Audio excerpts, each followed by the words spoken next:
Hi everyone, it's Laura again from Unlocking Eastlake, coming live from her kitchen, as it is the only space in her house that has enough room and enough surface to show you what I want to show you today, which is, drumroll please, how to make a choice of 2 hats for our family walking tour.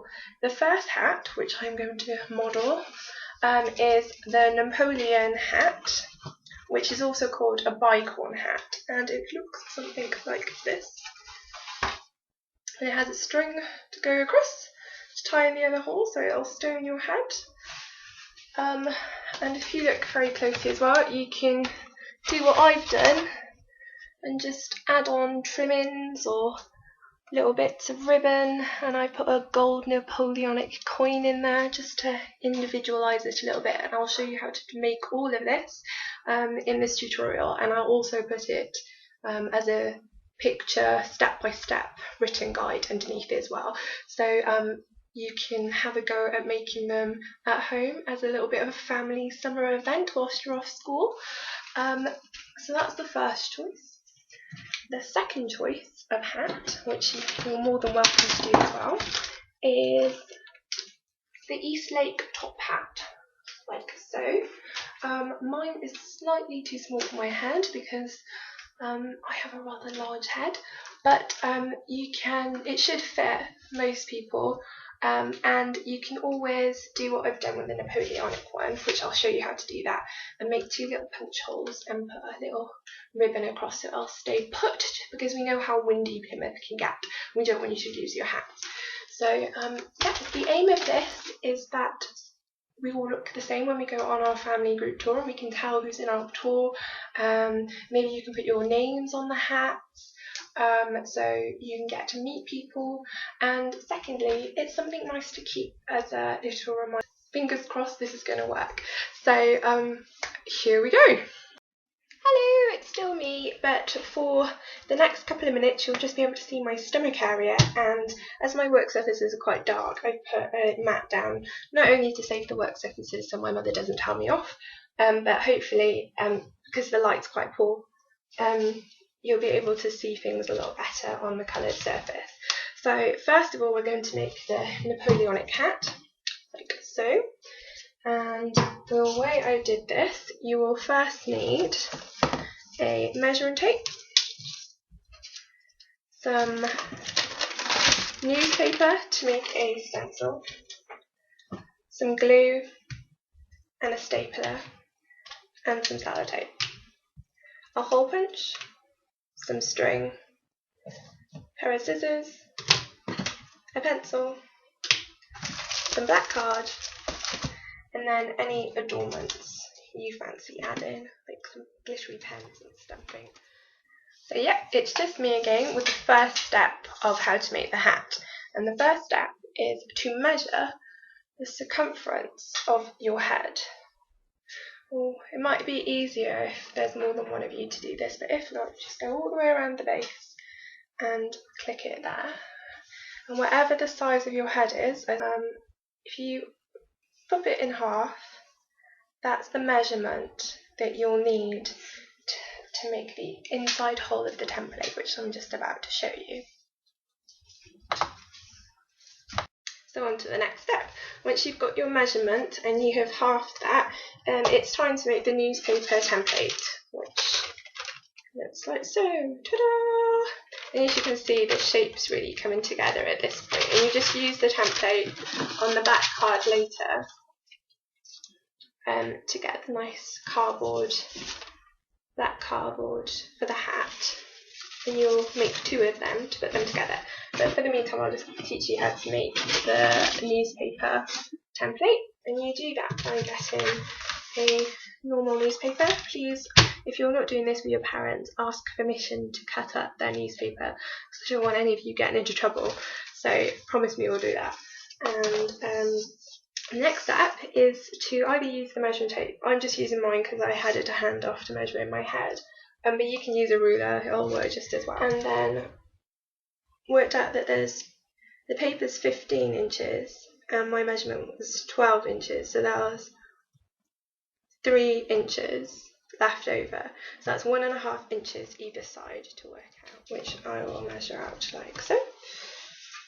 And then when you have those markings, you do a dome in the middle. It can be freehand, but or you can measure it accurately. But the aim is you just have a nice dome shape. And on the side, you make a measurement of 2.5 inches either side to make the little joints by here. So it's 2.5 here, and that's the measurement that I did the head space in.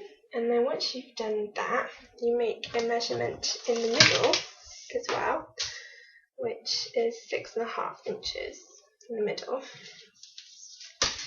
and join up the gaps, doing this shape, because I realised you can't see it on the paper. So make the measurement here in the middle, and the measurement on the other side, and then you draw a curved line, so it goes in and then up like a dome, and then down again on the other side, and you cut it out.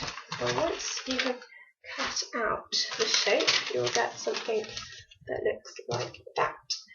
And it's on to the next step. Okay, so the next step, once you've got your template, is to put the template onto the back card.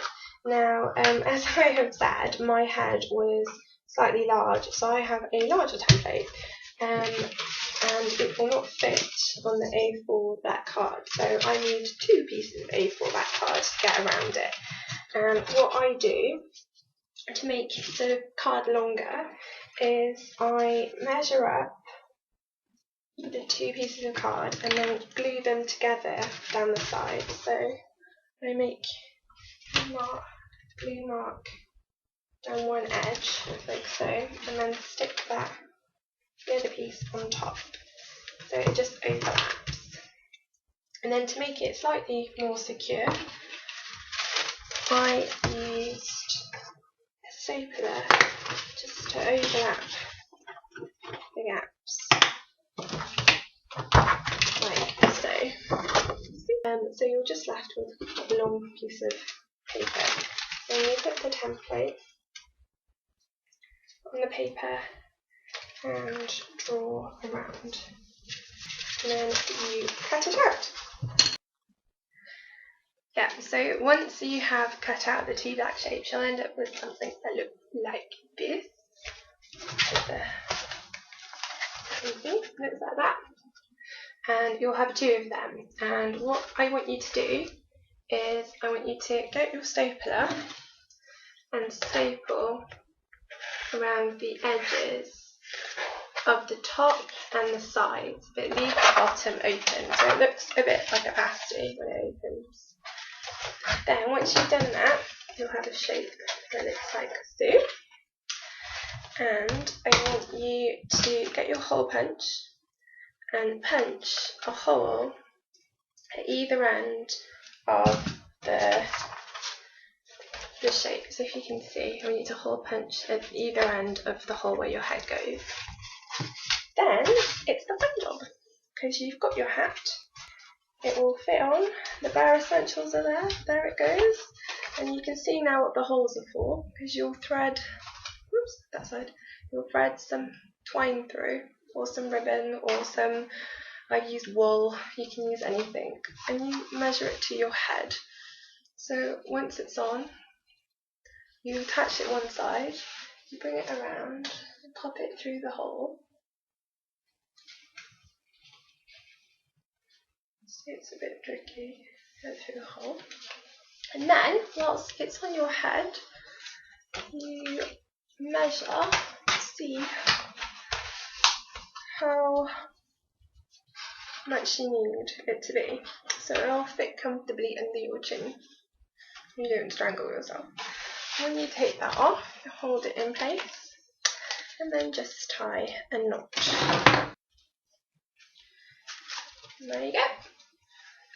secure to go on your hat. And then the fun part is to decorate it with whatever you want.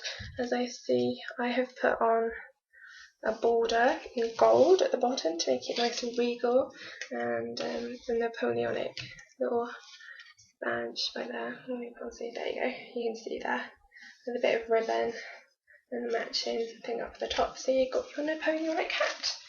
And as I said, you can put your names on them. You can do it in different colours if you want. But that's what it looks like, and that's called the Bicorn hat. So yes, ahoy mateys! This is the finished product after you've customised it, and I think they look pretty cool. We'll be really excited to see you all at any of our events, but especially if you're going to join the family tour. It's not just for kids, everybody can join in and be the envy of the citizens of Plymouth and your friends for looking so cool. And we really look forward to seeing everybody donning their hats to join part of the Napoleon crew. But however, if you're not really cut out to be a sailor and wanted to do something a bit different, we also have a tutorial on how to be an English gentleman by making Eastlake's top hat, which I will show you how to do now.